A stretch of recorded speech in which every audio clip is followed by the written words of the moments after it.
First and foremost, before we get started here, I just want to give a big shout out to that fucking cocksucker who's ever fucking subscribed to the channel, even before any fucking views were registered in the first video of the day, because there was a black guy in the thumbnail. The motherfucker came in and fucking hit that downvote on that one. So thank you for that one, you fucking worthless sack of shit. Imagine subscribing to people, and thanks for having post notifications turned on, by the way. Imagine being subscribed to people that you hate and that you only show up and then fucking downvote because, oh, I guess what, tall man bad or some shit? Go fuck yourself. Guess what? Check out Shit on Sunday too, second video of the day. It's gonna have 2 black women in the title, so plenty more where that came from. But with that out of the way, let's talk about the Coof. U.S. intelligence officials inconclusive on COVID-19 origin, say China unwilling to cooperate. Wow, who saw that coming? Who saw that coming? You're telling me the place where all of this shit started? I'm not giving any credence to the fucking it's a weapon or anything. I think that might be a little bit of a reach for now. But yeah, it came from China. Whether you want to believe that it came from fucking bat stew in a wet market, or if you want to believe that it came from the virology lab where there were a couple of sick doctors that popped out of there. Doesn't matter what you want to believe. I have my own personal opinions, things that we can't talk about on YouTube because they're stupid. Where's my video originally covering Michael Bird? When's that one going to be put back up? Okay, thanks. But did anybody expect fucking China to play along? Okay, Fauci's talking with Chinese officials behind the scenes, but any legitimate fucking information from beforehand, none of that's going to get released. So why would you expect any of them to fucking play nice? The 17 agency U.S. intelligence community announced it's reached an inconclusive assessment regarding the origins of COVID-19. Yeah, that was that executive order, including whether or not the virus came from a Chinese lab following a 90-day investigation that was ordered earlier this year by President Joe Biden. Okay, listen, signed an executive order to figure out the origins of this fucking virus when, you know what, you could have just sent people down there to go fucking figure it out. No, you're just gonna have a bunch of pencil pushers show up and fucking scribble down some notes and go, I don't know, I guess China, because they pay all of our fucking checks at the end of the day, they own all of our fucking debt, we might as well not look that hard into it. Oh, inconclusive after 90 days? Inconclusive, boss. You got it. The most worthless administration, at least in my lifetime. I'd have to go back and take a look, but so far, this first 7 months has been a trip. Not a good trip. It's legitimately been just short of every single thing being a catastrophic failure.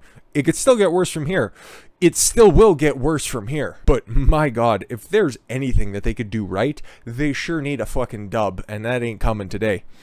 Agency officials said the Chinese regime is still unwilling to cooperate in their probe to obtain answers in the origins of the virus. Why did you expect anything different? Oh, I know Xi, man. I played nice with him, and I met with him more than any other world leader. Really fucking paid off now, didn't it, Joe? The regime would need to fully cooperate with the United States investigation in order to determine whether the virus came from a laboratory or not. China's cooperation most likely would be needed to reach a conclusive assessment of the origins of COVID-19. Then why don't you continue doing the fucking assessment, okay? Why don't you put boots on the ground? Why don't you fucking figure some shit out?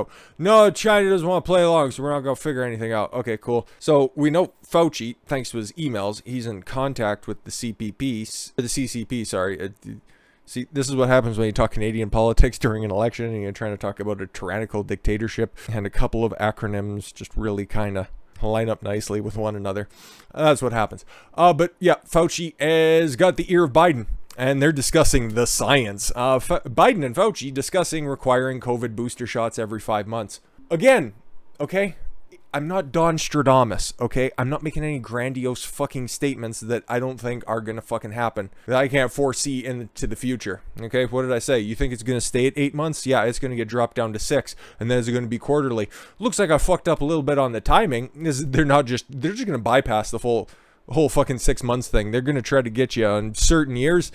They're gonna try to hook you up every fucking 5 months. Right now, oh no, it's not in place right now. No, don't worry about any of that kind of stuff. They're just talking about it. Remember, all of these little dog whistles, there's nothing that goes on with them. They were just talking about vaccine passports. What's that? San Francisco, New York, and Los Angeles are all have all implemented vaccine passports. Chicago, big mask mandates after Fauci and a bunch of other unelected officials were talking about it? Oh, okay, yeah, nothing to see here, right? President Biden on Friday said he and Dr. Anthony Fauci discussed requiring COVID booster shots every 5 months rather than every 8 months as previously anticipated. Where's the science to back this shit up? The shorter time frame would increase the number of vaccine doses the United States would need, and Pfizer would make billions and billions of more dollars, and guess who stands to gain a whole lot of money on that? Oh, the shareholders. And oh boy, you need to just take a look at some of the portfolios of some of those elected officials out there. Why do you think nobody's pushing back against this shit? Exactly. The questions raised is, should it be shorter than 8 months? Should it be as little as 5 months? That's being discussed. I spoke with Dr. Fauci this morning about that, Biden said in the Oval Office during a visit from Israeli Prime Minister Naftali Bennett. Okay, with the fucking face diaper on, I thought that was Putin. Okay? This picture right up here, I literally thought it was Putin, but okay. The yarmulke kind of threw me off, but that makes a lot of sense. Biden said Friday that booster shots for Americans will start here on September 20th, pending approval from the FDA and the CDC Committee of outside experts. Again, where's your science on these fucking every 5 fucking months? And again, you're talking to the Prime Minister of Israel. Take a look at some of the studies coming out of that country and see if you want to be going ahead with the booster shots and see what their case totals are when they have, what, like 80 or 90% of people vaccinated? Yeah, exactly. I think you should probably have a thing or two to say on this. This is not even close to being anything to do with the science at this point. Israel began giving booster shots to senior citizens last month, rejecting the WHO's plea for a moratorium on boosters so the third world can get vaccines and reduce the possibility of new or more contagious mutations. See, oh my, again, I'm not making these outlandish fucking prognostications. See what they have written right here? So they can get the vaccines to reduce the possibility of new and more contagious mutations. They're going to blame the unvaccinated when something comes along like, oh, say, the Lambda variant that somehow circumvents the fucking vaccine.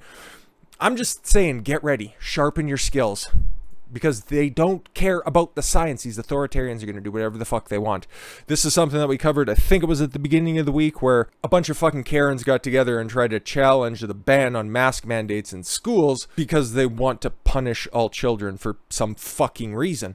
And yeah, the judge sided with them on this one. It'll get appealed up, and we'll see how far it needs to go, and this could be the landmark case, and should have seen this one coming from a mile away. Florida judge on Friday struck down a ban on mask mandates issued by Governor Ron DeSantis that targeted local school districts. Tallahassee-based Judge John Cooper, who was elected to his position in 2002, his kids are long gone out of fucking school. He might have grandkids in there. He might. Ruled that DeSantis and the Florida Board of Education's actions against mask mandates for children don't have legal authority and are arbitrary, saying that the mask mandate ban doesn't have legal authority and is arbitrary. Big fucking if. I conclude that the evidence demonstrates that face mask policies that follow Center for Disease Control and Prevention guidances are, at this point in time, reasonable and consistent with the best scientific and medical and public opinion guidance at this time. Public opinion is something that he very much considered on this one. He wanted to appear like he's doing something. Oh, mean Matt, or big bad Florida man, oh, he's doing something terrible by not forcing kids to wear a fucking face diaper. Like, how is that bad? You can still wear them if you want to send your stupid kid to fucking school with a one-way ticket to getting fucking bullied stapled to their face. That's your decision. If you want to be one of those fucking Karens who doesn't actually read what the CDC is calling for or exactly what they're basing their guidance on, fuck you. I'll do the job. How about that? Because we got the guidances here, okay? Guidance for COVID-19 prevention and K-12 schools. What are some of the big key takeaways? We got a little bit of time here, so let's go through this. Here's what they're recommending. Here's the science that the CDC is following. Hey, remember, I feel a whole lot better when they need a byline. CDC 24/7, saving lives and protecting people. Trademark. I feel so much better that they need to trademark their directive instead of just following along with it. But yeah, you guys do you, obviously. Students benefit from in-person learning, and safely returning to in-person instruction in the fall of 2021 is a priority. Okay, what does that have to do with you guys, though? Vaccination is the leading public health prevention strategy to end the COVID-19 pandemic. Interesting wording on that. It's the leading prevention strategy. Does it work? It's the leading prevention strategy. Promoting vaccination can help schools safely return to in-person learning as well as extracurricular activities and sports. Promoting vaccination. Okay. Due to circulating and highly contagious Delta variant, can you cite your source? Oh, you aren't going to? Oh, okay, cool.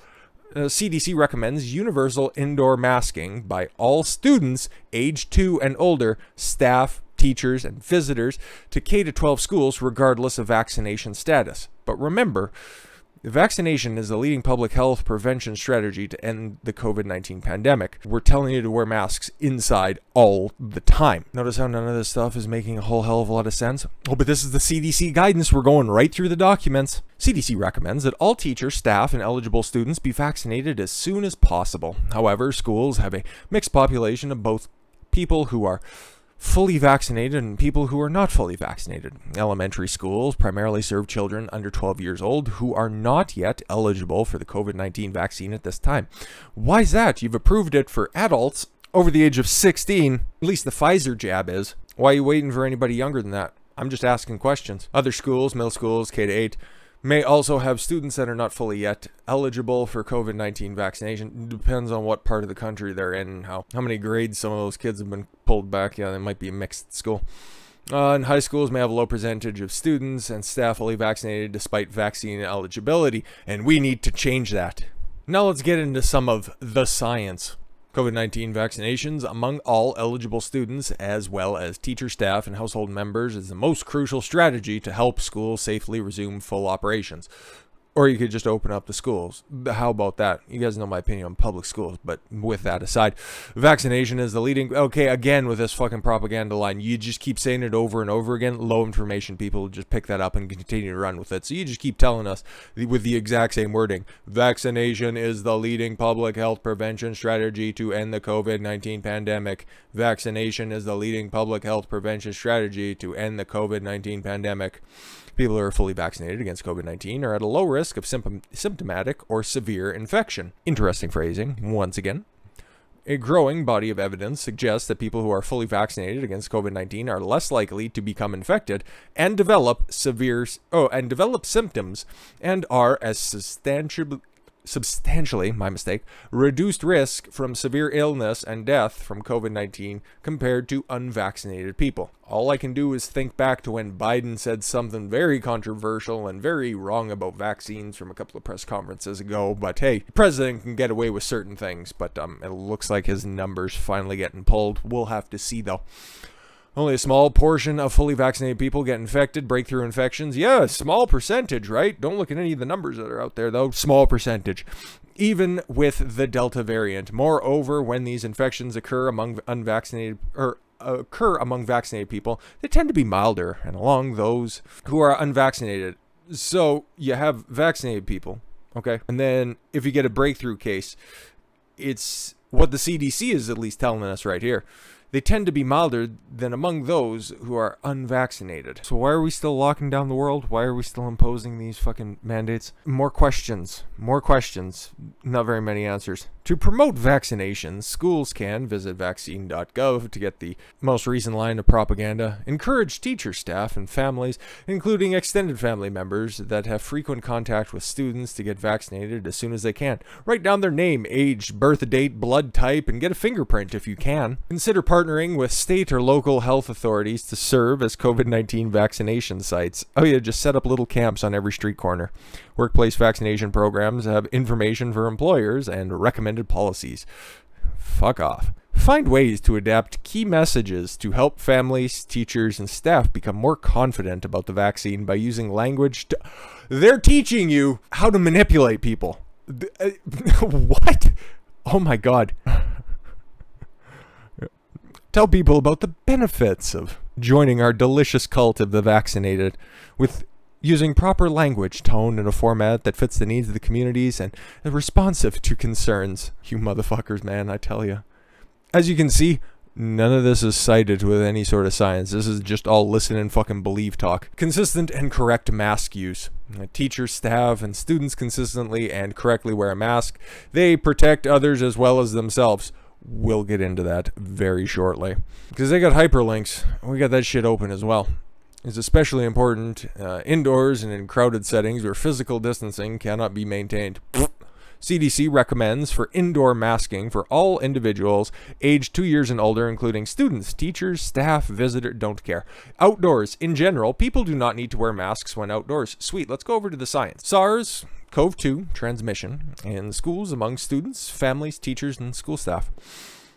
With approximately 1/4 of teachers at high risk of serious consequences of COVID-19 because of their underlying medical conditions. Yeah, your average public school teacher is either diabetic, some sort of combination of all of these things, fucking geriatric, or haven't seen their feet in decades. So yeah, instead of, addressing that stuff, let's just continue to put more newspaper over the fucking puddle. Man, these motherfuckers, I don't like to call people evil on a consistent basis, but there are exceptions. Reasonable concerns have been raised about the occupational risk of SARS-CoV-2 infections for teachers and school staff. Evidence from studies primarily done before vaccine approval for those 12 years of age and older suggests staff-to-staff transmission is more common than transmission from students to staff, staff to student, or student to student. All of those are cited. Let me go back and read that one more time, because this just undermines all of this fucking insane shit. Evidence from studies primarily done before vaccine approvals for those 12 years of age and older suggests that staff-to-staff transmission is more common than transmission from students to staff, staff to student, or student to student. Why are students being forced to wear masks exactly? Because I remember back here, I'm just following the CDC's guidance, and that's reasonable, and it's consistent with the science. They aren't even the leading course of transmission. It gets worse from there, don't worry about it.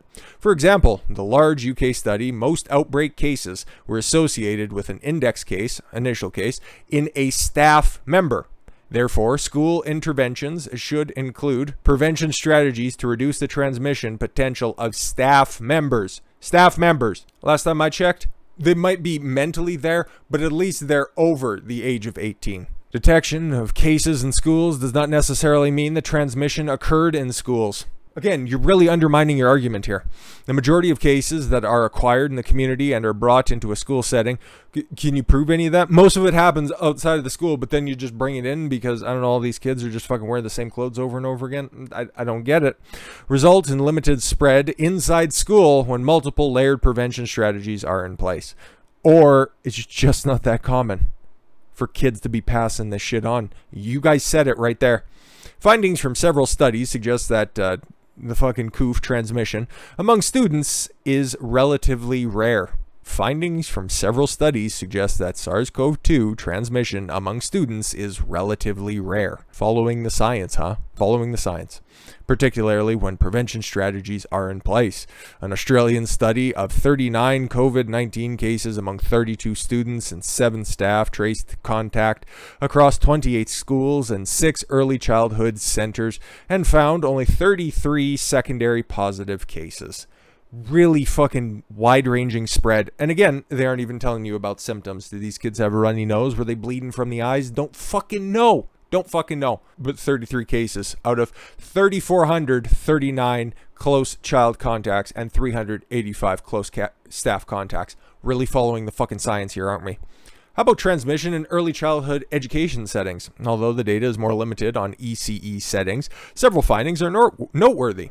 First, a higher number of cases are observed when community rates are higher. No shit. More virus, more catchings. Second, children can acquire SARS-CoV-2 in ECE settings. No shit. And transmit it to the household and non-household members.